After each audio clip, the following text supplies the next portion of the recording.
Is it true that some Israelis are also calling for a ceasefire? And in that context, I'm thinking of those with relatives who remain captive, hostage to Hamas. Well, certainly Israelis are calling for the unconditional release of all their hostages.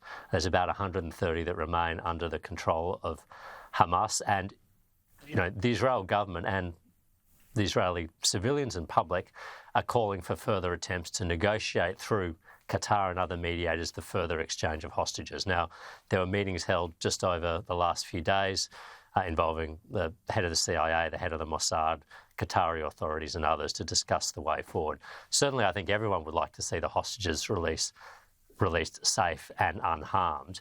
But that is a separate conversation, if you like, to what is the political future of Gaza going to look like. And those two conversations need to be happening at the same time. And I don't think anyone in Israel would support all the hostages being released if that meant that Hamas remained in political power in Gaza. Both of those objectives need to be addressed, or both of those conditions need to be addressed. Is it not achievable? And again, I'm asking you a question where you're in Sydney and I'm in Canberra. It's the most diabolical international dilemma right now. So an answer to it is obviously very difficult, but I'm asking because this whole debate is so complex. If you got the PM saying he wants a ceasefire along with most of the members of the UN, aren't they then saying that, the corollary to that is to say that Israel can still dismantle Hamas, but by other means, but not by this total onslaught of Gaza? Well, I'd just say that Israel has attempted now since Hamas took over in Gaza to keep them limited as a military actor. It's restricted the sort of material that can go into Gaza, but Hamas found other way to build weapons. It's put economic pressure on Gaza, but Hamas has found other ways to make money and bring money on the inside. So the containment and deterrence of Hamas has manifestly failed, as the October 7th terrorist attacks indicate. This is a group that is only committed to the destruction of the State of Israel and the slaughter of as many Jews as it can get its hands on. This is its sole purpose and reason for being. Now, in that situation, if Israeli attempts to contain and deter in the past have failed, and Egypt has cooperated with those attempts by closing its own border crossing through Rafah, then the only option is to remove Hamas from political power. And I think most of the world, and indeed most of the Arab world, even though they're not going to come out and say this publicly, would like to see Hamas gone from the scene, because they know that Hamas,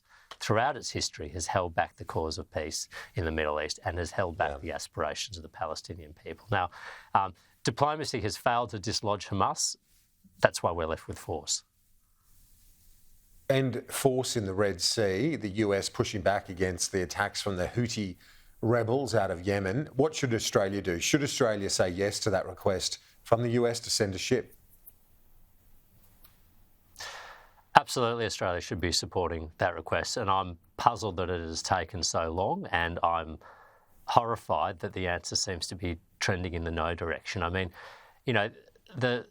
the Suez Canal takes about 20% of the world's container traffic on any given year.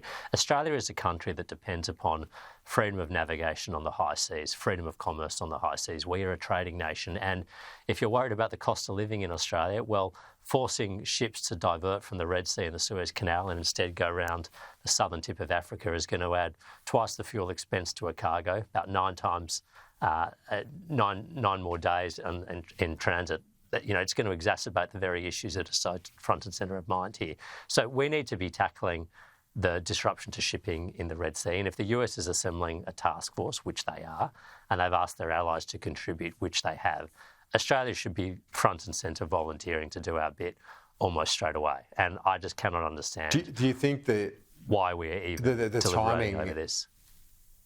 Are you well, obviously you're surprised at the deliberation. Are you surprised at the timing, given just a week or 2 weeks ago, Congress passed legislation authorising the passage of the subs to Australia, technology transfers between the two countries as well?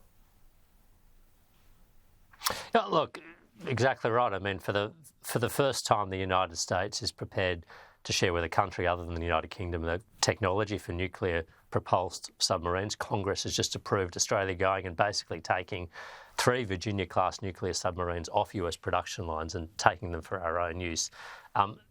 That is a hugely important gesture in support of Australia and the alignment of our interests with the United States. And the fact that the very next week after the US has said you can take 3 of our nuclear-powered submarines off your production line, would you mind sending a frigate to help with this task force in the Red Sea, that Australia is in great consternation over what the answer is, I just find inexplicable. I mean, to state the obvious, an alliance, like any relationship, is a two-way street. There's give and take, and the US has just done us a tremendous favour, which is in our national interest and also in theirs. But I think we should be keeping that in mind when they ask us to help do our bit to provide global security around the world.